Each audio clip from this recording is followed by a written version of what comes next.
अंतिम इच्छा समय के साथ साथ राजा कृष्णदेव राय की माता बहुत वृद्ध हो गई थी। एक बार वह बहुत बीमार पड़ गई। उन्हें लगा कि अब वे शीघ्र ही मर जाएंगी। उन्हें आम से बहुत था, इसलिए जीवन के अंतिम दिनों में वे आम दान करना चाहती थी। सो उन्होंने राजा से ब्राह्मणों को आमों को दान करने की इच्छा प्रकट की। वह समझती थी कि इस प्रकार दान करने से उन्हें स्वर्ग की प्राप्ति होगी। सो कुछ दिनों बाद राजा की माता अपनी अंतिम इच्छा की पूर्ति किए बिना ही मृत्यु को प्राप्त हो गई। उनकी मृत्यु के बाद राजा ने सभी विद्वान ब्राह्मणों को बुलाया और अपनी मां की अंतिम अपूर्ण इच्छा के बारे में बताया। कुछ देर तक चुप रहने के पश्चात ब्राह्मण बोले, यह तो बहुत ही बुरा हुआ महाराज।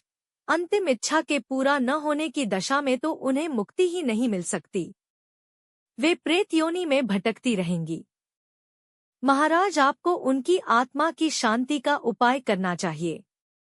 तब महाराज ने उनसे अपनी माता की अंतिम इच्छा की पूर्ति का उपाय पूछा।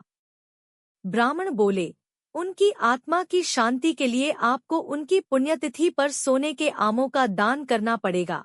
अतः राजा ने मौ की पुण्यतिथि पर कुछ ब्राह्मणों को भोजन के लिए बुलाया और प्रत्येक को सोने से बने आम दान में दिए। जब तेनालीराम को यह पता चला तो वह तुरंत समझ गया कि ब्राह्मण लोग राजा की सरलता तथा भोलेपन का उठा रहे हैं। सो उसने उन ब्राह्मणों को पाठ पढ़ाने की एक योजना बनाई। अगले दिन तेनालीराम ने ब्राह्मणों को निमंत्रण पत्र भेजा। उसमें लिखा था कि तेनालीराम भी अपनी माता की पुण्यतिथि पर दान करना चाहता है, क्योंकि वह भी अपनी एक अधूरी इच्छा लेकर मरी थी। जब से उसे पता चला है कि उसकी मां की अंतिम इच्छा पूरी न होने के कारण प्रेत्योनि में भटक रही होंगी, वह बहुत ही दुखी है और चाहता है कि जल्दी उसकी मौ की आत्मा को शांति मिले। ब्राह्मणों ने सोचा कि तेनालीराम के घर से भी बहुत अधिक दान मिलेगा, क्योंकि वह शाही विदूषक है। सभी ब्राह्मण निश्चित दिन तेनालीराम के घर पहुंच गए। ब्राह्मणों को स्वादिष्ट भोजन परोसा गया। भोजन करने के पश्चात सभी दान मिलने की प्रतीक्षा करने लगे। तभी उन्होंने देखा कि तेनालीराम लोहे के सलाखों को आग में गर्म कर रहा है। पूछने पर तेनालीराम बोला, मेरी मां फोड़ों के दर्द से परेशान थी। मृत्यु के समय उन्हें बहुत तेज दर्द हो रहा था। इससे पहले कि मैं गर्म सलाखों से उनकी सिकाई करता, वह मर चुकी थी। अब उनकी आत्मा की शांति के लिए मुझे आपके साथ वैसा ही करना पड़ेगा जैसी कि उनकी अंतिम इच्छा थी। यह सुनकर ब्राह्मण बौखला गए। वे वहां से तुरंत चले जाना चाहते थे। वे गुस्से में तेनालीराम से बोले कि हमें गर्म सलाखों से दागने पर तुम्हारी मौ की आत्मा को शांति मिलेगी। नहीं महाशय, मैं झूठ नहीं बोल रहा।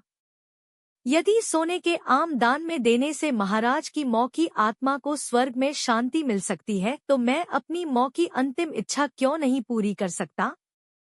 यह सुनते ही सभी ब्राह्मण समझ गए कि तेनालीराम क्या कहना चाहता है। वह बोले, तेनालीराम, हमें क्षमा करो।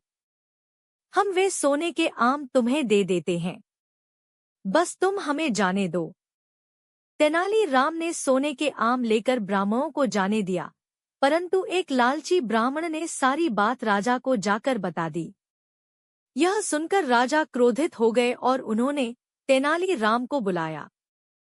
वे बोले, तेनालीराम, यदि तुम्हें सोने के आम चाहिए थे तो मुझसे मौग लेते। तुम इतने लालची कैसे हो गए कि तुमने ब्राह्मणों से सोने के आम ले लिए? महाराज, मैं लालची नहीं हूँ, अपितु मैं तो उनकी लालच की प्रवृत्ति को रोक रहा था। यदि वे आपकी मौ की पुण्यतिथि पर सोने के आम ग्रहण कर सकते हैं, तो मेरी मौ की पुण्यतिथि पर लोहे की गर्म सलाखें क्यों नहीं झेल सकते?